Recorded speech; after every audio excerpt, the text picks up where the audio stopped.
They mocked him from the first day of training, the quiet recruit who couldn't lift his rifle straight, who froze during drills, who never spoke unless ordered. But the day the general walked in, the air changed.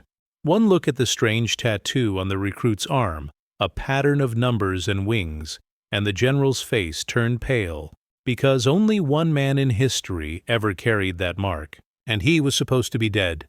They called him Featherweight. Every platoon had a punching bag, and in Unit 37 it was Daniel Cross, a 22-year-old recruit from nowhere.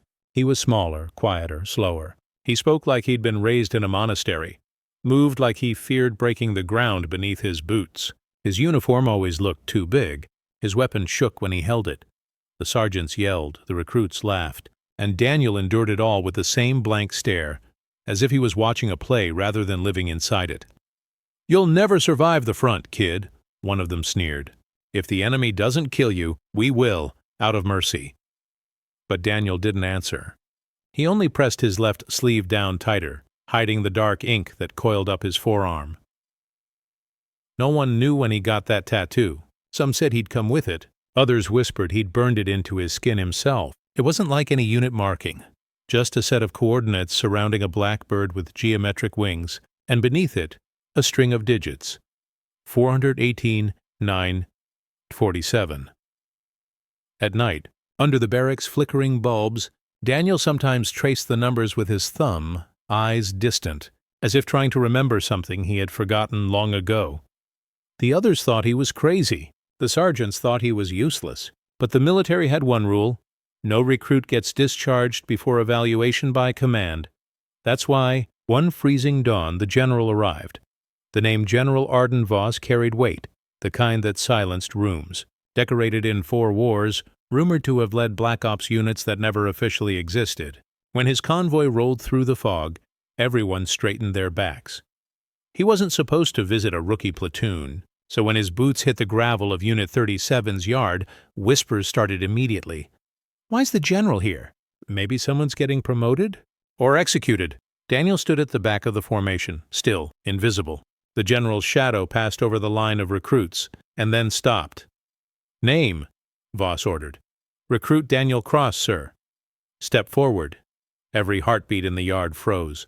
The general's gaze went to Daniel's left arm, the sleeve slightly raised by the wind, revealing the edge of that tattoo. He didn't speak for several seconds. When he finally did, his voice was quieter, almost reverent. "Where did you get that?" Daniel hesitated. "I've had it since before I can remember, sir." The general's pupils constricted. His gloved hand trembled as he reached closer, pulling the sleeve up without permission. The full mark glared under the gray light.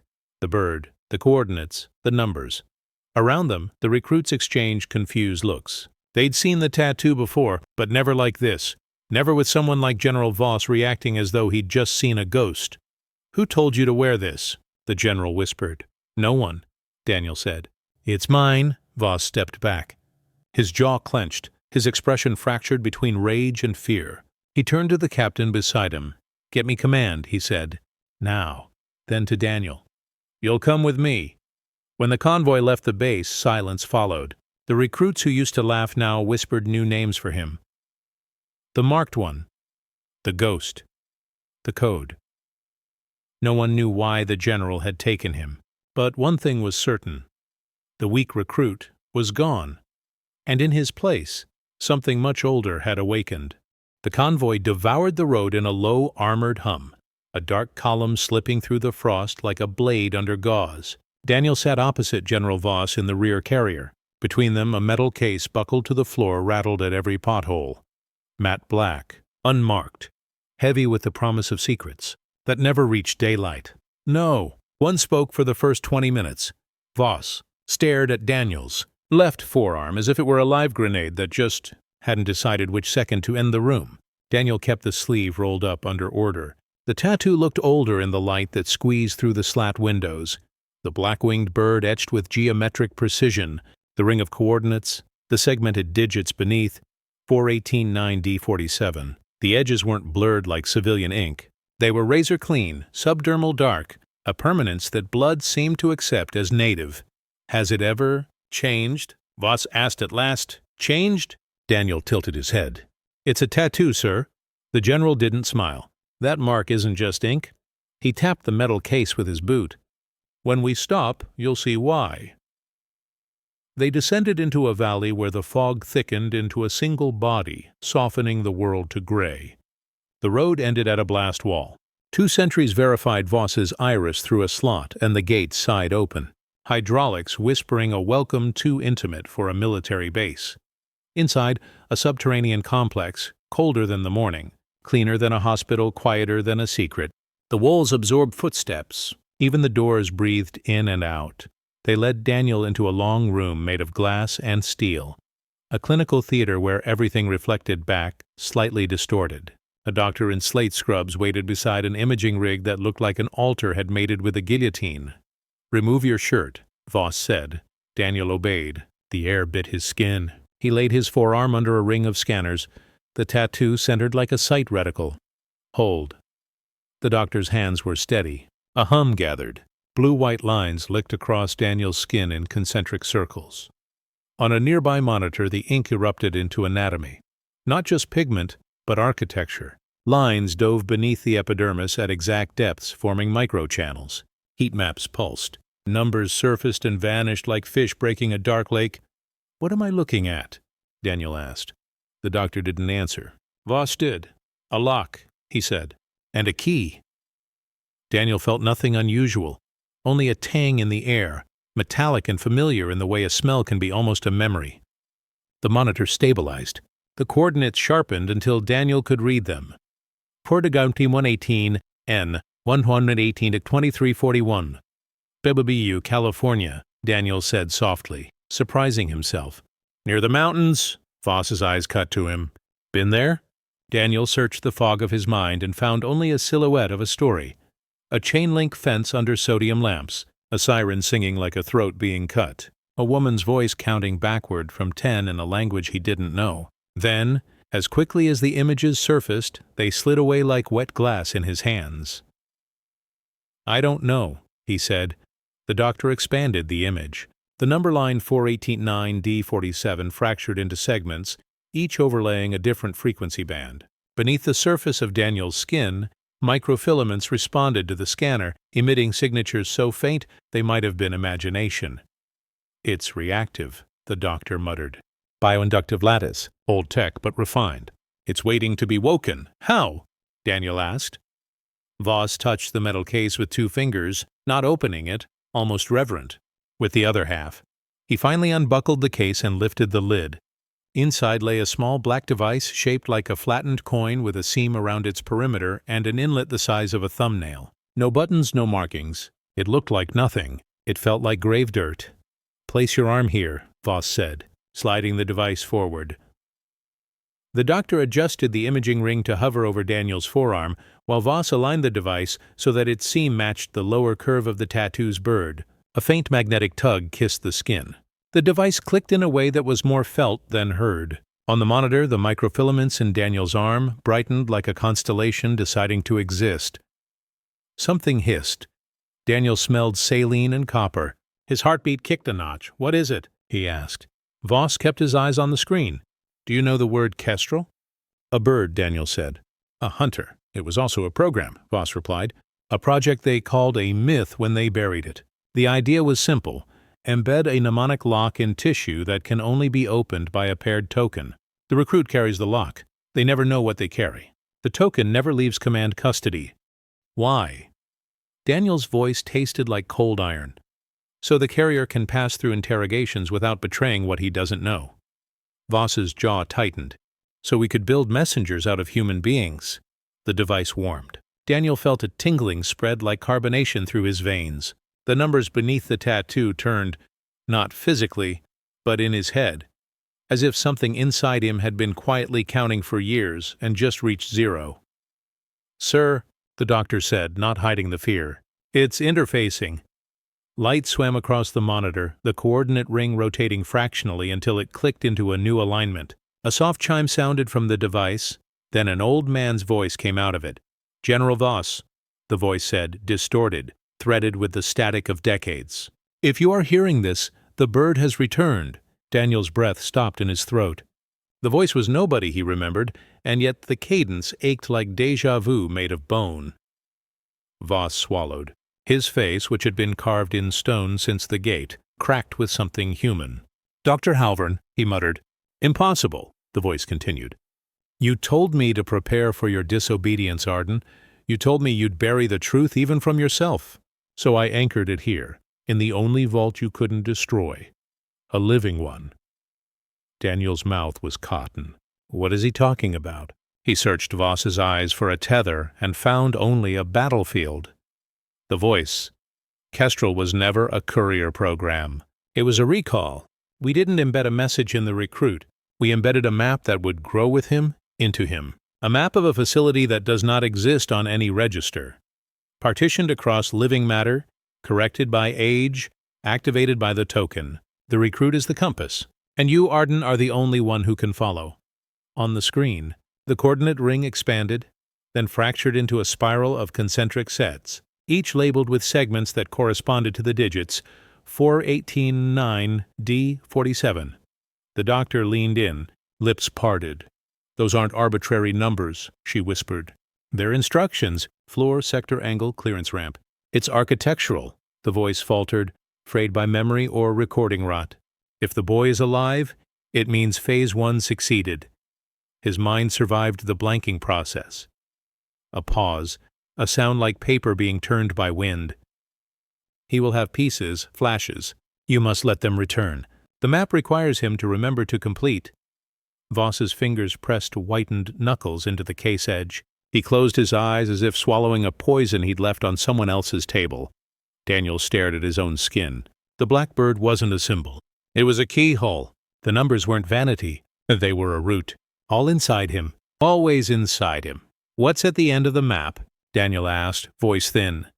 Voss opened his eyes and, for the first time since they'd met, looked afraid. "A door I swore I sealed," he said. "A door we built to never open again," the device chimed twice. The monitoring screen resolved into a floor plan, not flat but layered, the spiral translating into a 3D blueprint that scrolled like a slow storm. The system overlaid the California coordinates with subterranean depth values. 418 meters, Sector 9, Delta Wing, Bay 47. The recording wheezed. More ghost than human now.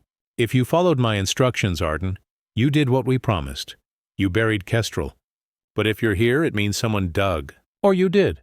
Another ragged breath. "The door's keyed to 2 biometrics, yours and his. That was the failsafe. So if you're hearing this, you weren't the failsafe." The device went silent. The room sounded suddenly huge. Daniel felt the tingling ebb. In the retreat of sensation, a picture flickered behind his eyes. A flight of metal stairs, a handrail cold enough to burn, a child counting backward from 10, whispering the wrong numbers on purpose. He blinked and the picture held, stubborn as a scar. "Sir," the doctor said, voice barely above air, "if this is real, then the recruit is—" "A map," Voss said, "and a key." He turned to Daniel. "Listen to me, Cross. From this moment forward, you are under my direct command. No one touches you. No one questions you without my consent." He hesitated. "And you never take a step unless I tell you where to put your foot." "What if I remember on my own?" Daniel asked. He hated the tremble in his throat. "Then you tell me before you breathe the memory," Voss said, "because whatever is down there destroyed better men than me." The general disconnected the device. The tattoo dulled, returning to ink that pretended to be normal. The room's reflection settled. Beyond the glass, a red light blinked on a corridor camera. Someone watching, someone who had seen the token inserted, the blueprint bloom, the general finally flinch. Voss noticed it, too. He didn't comment. He just nodded to the doctor, rolled Daniel's sleeve down with the care of a man handling an old flag, and placed the coin-like device back in its coffin. "Gear up," he said to the room. "We leave in 1 hour." "For where?" Daniel asked. Voss's answer walked on a knife's edge. "To the coordinates carved under your skin," he said. "To the mountain with no name."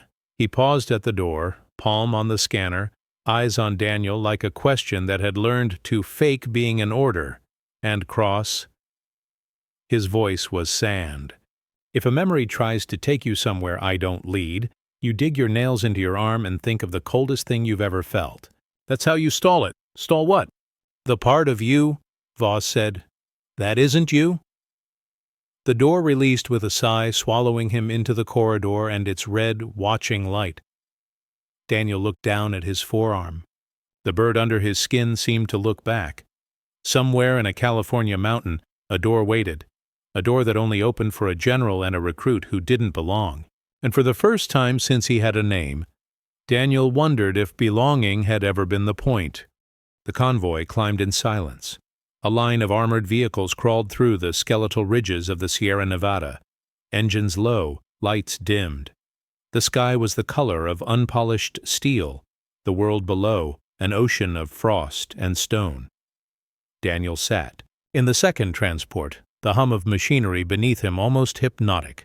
The tattoo on his arm, the mark, had stopped glowing hours ago, yet he could still feel it pulsing faintly, as if it had learned the rhythm of his blood and refused to unlearn it. Voss rode ahead, inside the lead vehicle, radio silent. Only once did his voice crackle through the comms. "No chatter, no lights. We are ghosts until we reach the base." No one questioned it. They all felt it, the way the air changed around that mountain, like something beneath the rock was breathing. When they arrived, the sun was gone. Only a dead wind combed through the ravine. Before them stretched a cliff face covered in ancient scars, not from time, but from design. To the untrained eye it looked natural, but under the cold light of the convoy's beams, faint seams appeared, horizontal, geometric, deliberate. "This is it," Voss said, stepping out. Frost crunched beneath his boots. The mountain wasn't nameless because it had never been named. It was nameless because its name had been erased.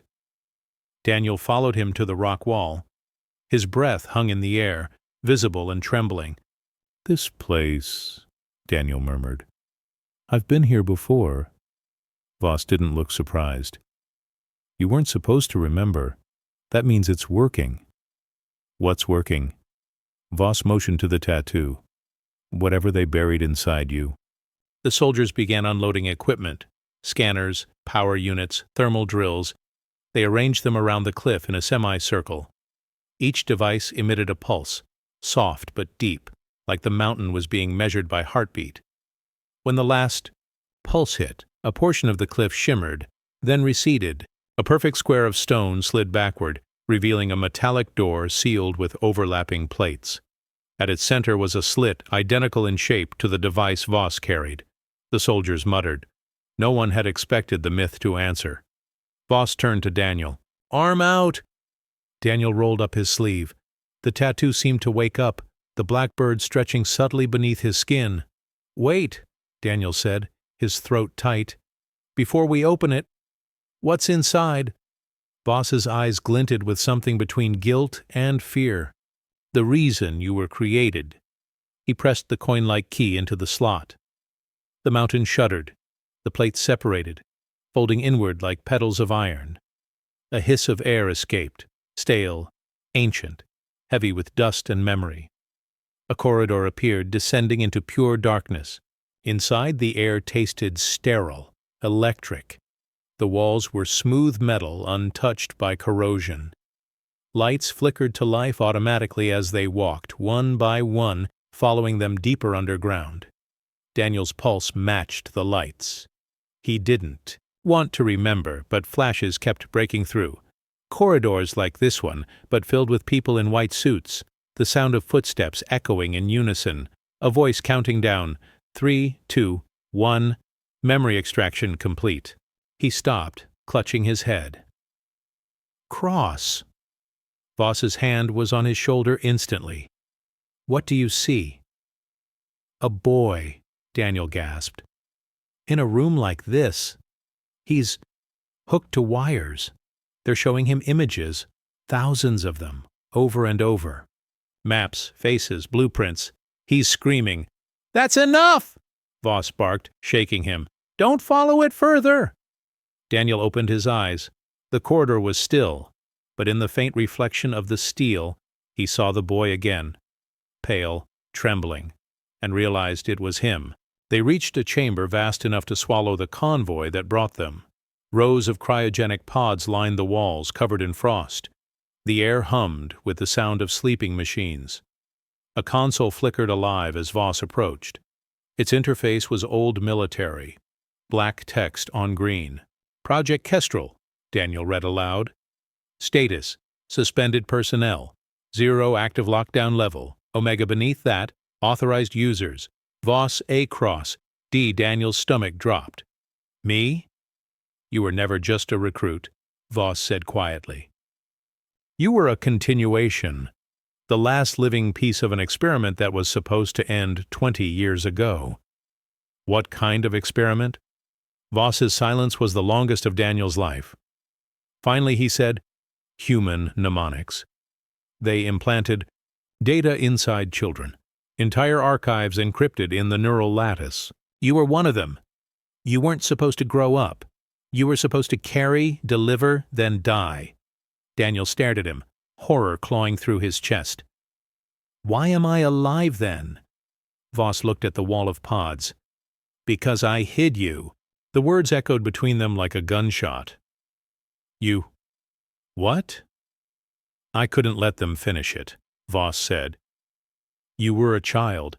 They called you Subject 9D47. I called you Daniel Cross. I erased everything, but the tattoo stayed. The luck. I thought I buried it deep enough that no one would ever find it again. Daniel stepped back. You lied to me. I saved you. From what? From yourself. The chamber vibrated. A low alarm pulsed through the walls. Red lights spun to life above the pods. On the console, text began to scroll. Unauthorized access detected system, override initiated. Voss slammed his hand against the controls. Someone's reactivating it remotely. The pods began to hum. Frost cracked and fell in sheets. Inside the glass, dark silhouettes twitched. Not all human-shaped. Sir, Daniel whispered, what's in those pods? Voss's answer came through clenched teeth. The others. The sound grew, a mechanical chorus of awakening. You weren't the only courier, Daniel, Voss said. You were just the one that survived. The nearest pod hissed, metal unsealed. A figure stepped out, a man with the same tattoo curling up his arm, eyes blank and glowing faintly blue. Daniel froze. The man's face was almost his own, and behind that, 50 more pods began to open. The sound that filled the chamber wasn't mechanical anymore. It was alive, 100 heartbeats sinking, rising, overlapping in a rhythm that wasn't human. Steam poured from the pods as frost melted away, revealing faces pale as bone, eyes blank as ice. They stood in rows, moving with eerie precision. Every one of them bore the same mark, the black bird with geometric wings. Every one of them had the same string of numbers beneath, 4189D47. Voss raised his weapon. Don't move, he barked. His voice cracked the air, but the figures didn't flinch. Daniel stared in disbelief. They're me. Not you, Voss said through his teeth. They're copies, failed prototypes. You were the last viable subject. They must have stayed in cryo when I shut the program down. The first of the others tilted his head, studying Daniel like a reflection, trying to remember which side of the mirror it belonged to. Then, in perfect unison, all of them turned toward him. Sir, Daniel whispered, they're looking at me. Stay back. But Daniel didn't move. Something inside his head was shifting, a low hum at the base of his skull, matching the rhythm of the chamber. The others stepped closer, synchronizing with his breath. And then, in one voice that was hundreds speaking as one, they whispered, home. The word was so quiet it almost dissolved into the hum. General, Daniel said, gripping his head. They're inside my mind. They're linked to you, Voss said, lowering his weapon slightly. Their signals bound to your frequency. That's why they're awake now, because you're here. Daniel's vision blurred. The lights dimmed, then pulsed in patterns like Morse code. He could feel it, not just see it. A network of signals threading through his veins, pulling him toward something deeper underground. Daniel! Voss's voice cut through the haze. Listen to me, focus. But the whisper grew louder, a chorus inside his skull. You were the first to leave. The first to breathe, the one who forgot. Daniel fell to his knees. Images detonated behind his eyelids. Sterile white rooms, hands covered in latex, his own reflection multiplied across glass walls. A child screaming as something black spread across his arm, the bird tattoo being burned into him. He gasped. "I remember—" "What?" Voss demanded. The woman's voice, the one counting backward. "She was programming us. The countdown wasn't numbers. It was commands." Voss froze. "Commands to what?" Before Daniel could answer, one of the clones lunged. Voss fired. The shot slammed into the clone's chest, but instead of blood, there was light. The impact threw sparks, and the body convulsed before collapsing, twitching. The light in its eyes flickered out like a dying star. The others didn't retreat. They adjusted, moved faster. Their coordination was too perfect. They, like one consciousness, split into dozens of shells. "Fall back," Voss yelled. "We're leaving." He dragged Daniel toward the exit corridor. 2 soldiers covered them, firing controlled bursts that barely slowed the swarm. Each clone that fell seemed to learn how not to fall the same way again. As they neared the hallway, Daniel's tattoo ignited again, black lines glowing red beneath his skin. The clone stopped instantly. Voss spun around. "What the hell?" "They're reacting to me," Daniel said, panting. "It's like they're waiting for instructions." "Then tell them to stand down." "I don't know how." But a voice in his head, not his own, began whispering. Authorization confirmed. Command, synchronize. Daniel's mouth moved before he could stop it. "Stand down," the clones froze. The chamber fell silent, save for the hum of the systems rebooting in the distance. "Jesus Christ," Voss muttered, lowering his rifle. "I didn't," Daniel interrupted. "It wasn't me. Something inside me spoke." He looked around. The remaining clones stood motionless, heads slightly bowed. The resemblance was uncanny, not just physical. They felt connected, like extensions of a single thought. "They're linked," Daniel said softly. "A network. I can feel them thinking. Can you shut them off?" "I can try." Daniel closed his eyes. The hum in his skull sharpened into clarity, each presence a pulse of faint electricity. He reached for it mentally, like trying to recall a word on the tip of his tongue. The network responded. Dozens of connections flared, one after another, and beneath all of it, something else stirred. A voice, deep, metallic, calm. Connection complete. Subject 9047 active. Phase 2 authorization granted. The lights in the chamber turned crimson. The consoles rebooted themselves, flooding with new data. On every screen a symbol appeared, the black bird, its wings spread, surrounded by the coordinates of their current location. Voss's face drained of color. "That's the Kestrel insignia. What's happening?" Daniel asked. "You weren't the cargo cross," Voss said, voice trembling. "You were the key to the mainframe. They used your neural imprint as an access system. And now that you've linked with the others..." The ground shook. Dust fell from the ceiling. Somewhere below them, gears older than both men began to turn. "You just woke the rest." An automated voice echoed through the chamber. "Facility reinitialization in progress. Opening lower vaults." "Lower vaults?" Daniel repeated. Voss gripped his arm. "We're not waiting to find out what's in them." They sprinted toward the surface, alarms wailing behind them. As they ran, the clones remained frozen, still silent, their eyes dimming one by one. But as Daniel glanced back one last time, he saw one clone, the first one that spoke, raise its head and smile faintly. It whispered, too softly for Voss to hear, "Welcome back." "Commander." The words made Daniel stumble. He turned, breath catching in his throat. "What did you call me?" The clone didn't answer. It only saluted, a gesture Daniel didn't recognize, but his muscles did. His body returned it instinctively before his mind could protest, and in that instant, every light in the facility turned green. The mountain shivered like a body remembering a wound. Lights along the corridor flipped from red to green in a ripple that ran ahead of them, beckoning deeper instead of back. Voss cursed under his breath and grabbed Daniel by the sleeve. "Wrong way," he snapped. Surface now, but Daniel's feet disobeyed. The green lights weren't just lights. They were a path only he could feel. A low-frequency pull in the marrow. A soft hand on the back of his skull, turning his face toward a door none of the others could see until it was there. They rounded the bend into a cul-de-sac of steel. The air smelled different, not sterile, not dusty. Clean, as if the room were sealed moments ago by something that didn't sweat or sleep. At the far wall, a seamless disk of metal occupied the entire height of the chamber. its surface etched with the blackbird sigil so fine it looked like shadow. 2 palm rests stood before it, angled like prayer books. One was labeled Voss, A, the other, Subject 9047. Voss stared at his name as if it were a tombstone. "This was never supposed to open," he muttered. "You said that already," Daniel replied, voice dry, eyes locked on the second rest. "But you built it so it could." "I built it so it couldn't be opened without me," Voss said, each word bitten off. "And without you. That was the point. Mutual ruin. If anyone tried to force it, no door, no data, no survivors." "Then why come back?" Daniel asked. "Why bring me?" Voss didn't answer. Alarms had gone silent. The facility was listening. Daniel could feel it in his teeth, a pressure like the sky before a storm. The clone's link lay dormant but not gone. A faint choir held their breath somewhere above. Daniel placed his palm over the glass of his reader without thinking. "Don't!" Voss reached. Too late. The plate was colder than winter. The tattoo on Daniel's forearm lit beneath the skin in a slow unfurling, each segment of 418 to 9 to 47 flaring in sequence. The disc in the wall took a breath. "Arden?" Daniel said softly.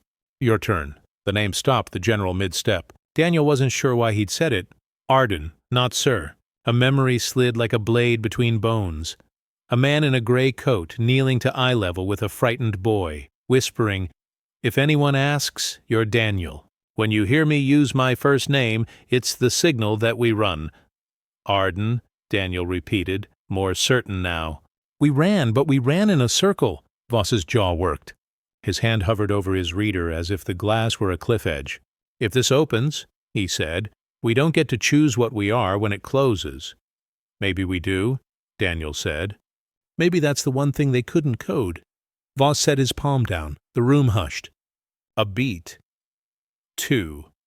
The disc sighed and divided along lines that had not been visible a second earlier. It rotated inward, a vault iris, exposing a chamber without corners, a sphere, matte black, with a narrow walkway bridging to a column at its heart. Inside the column, something glowed with the white of old scars.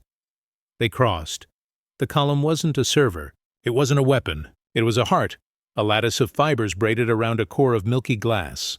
Through the glass, shapes swam. Photographs and blueprints, faces and voice prints, ration logs and satellite sweeps, orders stamped with seals that didn't exist. History itself, digitized into a ghost organ. Archive. Kestrel status, integrity. 93% access mode. Dual biometrics safety condition. Ethical lockwords marched across a thin display as if projected on air. Voss exhaled, something like relief and horror interlaced. "It's not a bomb," Daniel said. "It's worse," Voss replied.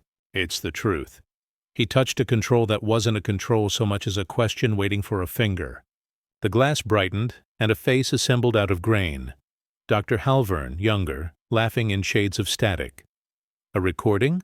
Daniel wondered. The face blinked. "Arden," Halvern said. "Not from a speaker, but from the room itself. If you're here with the subject, then my lock held. I know you wanted to burn it all. You were right. And wrong. I left the final choice with the only 2 people who paid for this with their bodies." Voss flinched. He knew. "He always did," Daniel said. The archive responded to Daniel's pulse. The tattoo tingled. A tree of menus unfurled. Operations, disappearances, renditions, false flags, funerals without bodies, each branch subdivided into dates and places that smelled of jet fuel and snow and old blood. Cross-references pulsed with the names of people who had signed orders with hands that later held grandchildren. This would end careers. Voss said hollowly, "Governments." "This would end lies," Daniel said. The room subtly stiffened as if bracing. A new line appeared. "Ethical lock requires commander consent, Voss. Plus career consent, Subject 9047. Options: purge archive, erase all data, terminate linked subject, seal archive lock indefinitely, terminate linked subjects, release archive broadcast, preserve linked subjects, transfer command, rewrite chain of custody, preserve or terminate per new protocol." Daniel read the second line twice. Terminate linked subjects. He didn't need the network to imagine the clones, still as candles in a church with no priest, waiting for whoever would be their first and last word. They built mercy into a trigger, he said. A clean ending. Pull once and everyone sleeps. Voss's voice was old. I wrote the protocol. Of course he had. Daniel saw him at a drafting table, exhausted, trying to choose the least monstrous shape for a monster. He thought it would never be used. He thought he would die with the key, and the vault would fossilize around the bones of secrets too heavy to float. Why did you bring me? Daniel asked again, gentle this time. Voss stared into the core, eyes reflecting the flicker of other people's sins. Because I've been hunted for years by two truths, he said. One, that I'm the man who made you. Two, that I'm not the man you need me to be when this door opens. Who do I need you to be? A witness, Voss said, and a shield if you choose the world over me. Daniel stepped closer to the core until his breath fogged it. The network inside his head started humming again. Not the clones now, but memories, finally uncoiling. The woman counting backward, the boy counting forward to drown her voice. Arden kneeling, whispering his own name as a promise he would answer to it if Daniel ever had to run. Not a general. A man. What does transfer command do? Daniel asked the room. The archive answered in the same neutral tone that had announced their options. Reassigns legal and operational custody of Kestrel from commander to courier. Preserves subjects. Encrypts archive with courier biometrics. Locks out all previous chains, including commander, until courier consent is revoked by courier. Voss let out a small, broken laugh.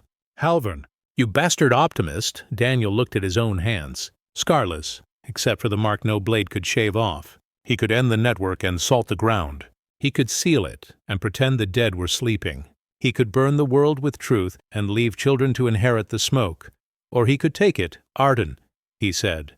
And when Voss looked up, Daniel saw the soldier and the man overlap perfectly for the first time. You told me once to think of the coldest thing I've ever felt. I think it was being nobody. I won't do that again. He reached to the air, and the interface reached back, fitting his palm like a memory it had waited 2 decades to hold. Confirm transfer command? Subject 9D47. Place. Palm commander, place. Palm Daniel set his hand down. The glass warmed like skin. Voss hesitated, then pressed his palm beside Daniel's, their lifelines nearly touching through the barrier. Consent received. Chain of custody. Reassigning. Warning, commander access will be revoked. Proceed? Voss drew a breath that seemed to draw the room with it. Proceed, he said. The light in the core intensified, then softened until it was the glow of a candle you could read by. Lines of data braided and rebraided, aligning around Daniel's pulse. Somewhere above, the clones exhaled as one, and their eyes dimmed to human, transfer complete new protocols available Minas reconfigured. The options changed. Reveal selective release, targeted segments with redactions, preserve subjects, reveal total global broadcast, protectors' identities shielded by delay, triggers, hold in trust, no broadcast, independent oversight construction, timed release on external verification of future abuses. Halvern gave the commander power. Voss said, relief and grief braided tight. You gave the commander a conscience. Daniel did not choose immediately.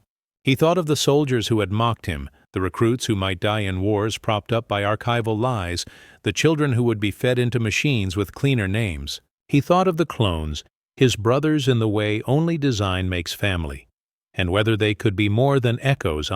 Selected hold in trust with a timed release bound to an oversight structure. The archive helped him design on the fly, a distributed ledger anchored to independent courts, whistleblower networks, and a public that would receive the truth in doses. A democracy could metabolize without tearing its own throat. The core accepted his prescription, like a doctor relieved a patient had learned to breathe. Trust mode armed. Release. Staged subjects. Preserved. Clones. Decentralized. Neural link. Dissolving to low-level maintenance, Daniel felt the choir in his head loosen into soloists. The link receded to a hum, not a command. Choice returned to faces he hadn't yet seen truly alive. He turned to Voss. You're locked out, he said, not cruelly. I know, Voss answered, not sadly. I should be. But the archive whispered one more thing, as if embarrassed by its own generosity. Legacy note. Commander access retains one privilege, appeal to courier. Voss smiled. small and human. He always did like insurance. They stepped back. The disc irised shut, sealing not a secret, but a covenant. The chamber adjusted to its own heartbeat again. When they reached the great hall of pods, the clones were awake. Truly awake now. Their eyes were just eyes. No glow, no chorus. The first of them, the one who had whispered, "Welcome back, Commander," lowered his salute and cocked his head. "What are we?" he asked. "Not cargo," Daniel said. "Not copies. People, with a past we didn't choose and a future we can." A murmur of something like laughter. The sound wasn't eerie anymore. It was messy, imperfect, human. Voss holstered his weapon. "Orders?" he asked Daniel, half teasing, half solemn. Daniel looked at the mountain around them, the nameless rock that had swallowed so many stories and finally coughed one up that didn't taste like ash. "First order," he said. "We bury the program, not the truth. Second, we find names for the ones who don't have any yet." They walked toward the long corridor that would take them back to cold air and dirty wind and a world that didn't know it had been spared a knife to the spine. As they moved, emergency lights clicked off behind them, one by one, the facility dimming its eyes to sleep at last.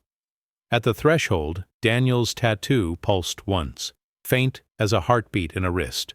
The numbers shifted minutely, the way a compass needle seeks a steadier north. For an instant, a new coordinate flickered beneath the skin. Not California. Not anywhere he'd ever been. Daniel smiled without meaning to. "Voss noticed. Something I should worry about?"